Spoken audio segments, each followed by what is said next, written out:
Hello viewers, hope all of you are well. Welcome back to another video.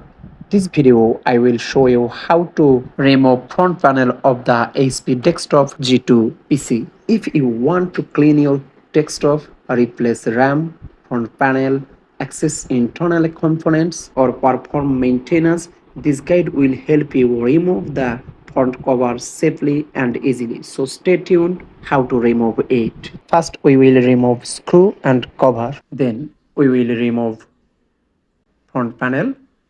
For that, if you want to unlock and remove it, it will not remove. Before unlock or before remove it, you have another job, that is you must to remove DVD ROM.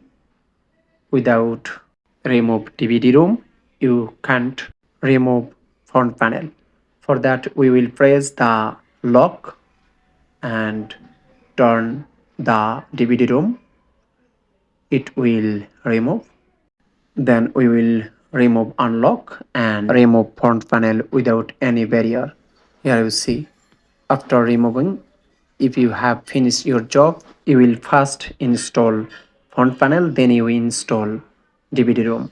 This tutorial is beginner friendly and demonstrates the contact method without damaging the locking clips or the desktop case. If this video helps you, please like, share and subscribe to the channel for more computer repair, Windows BIOS and hardware tutorials. Thank you.